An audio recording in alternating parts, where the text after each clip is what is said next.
After China faced a global backlash over the shoddy equipment that it had been sending out the world over, China has been forced to act. Several countries had returned the masks exported by China and other equipment, calling it substandard and even dangerous in the fight against COVID-19.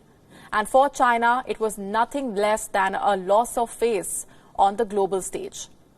Finally, authorities have moved to tighten regulations and screening of the exports. On Sunday, quality control inspectors carried out checks at nearly 16 million business units. Here's a list of the confiscated items.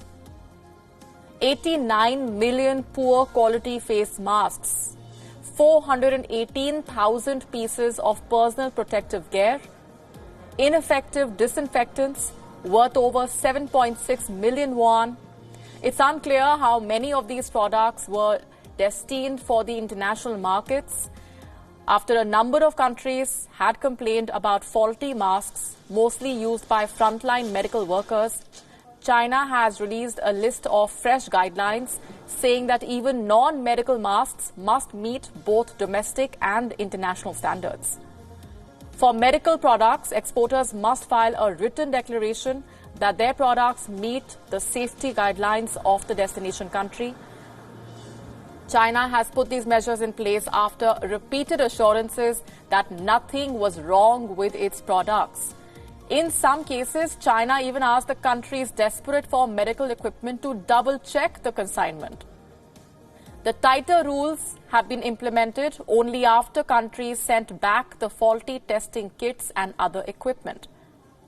Here's a list of countries that have rejected Chinese medical equipment so far. To name some of them: Spain, Italy, the Netherlands, the Czech Republic, Turkey, Australia, Finland, and Canada.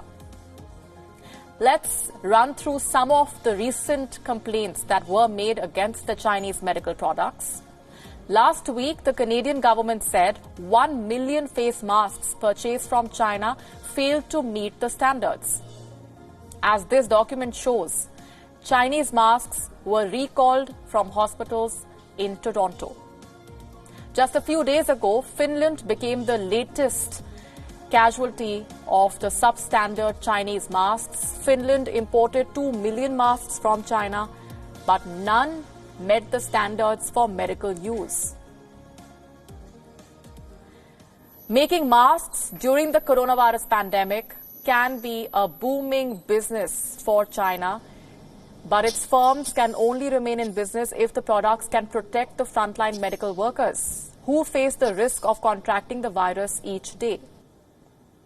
Let's take a closer look at what is at stake for China if it does not rectify its mistake of exporting these faulty products. China is producing more than 116 million masks per day. It has signed contracts to send medical supplies worth $1.41 billion to 74 countries and 6 international organizations. What's more, close to 9,000 new companies started producing masks since the beginning of the year. What was supposed to be a means of earning easy money for these companies has turned out to be a public shame for China on the international stage. China has now started to crack down on these companies.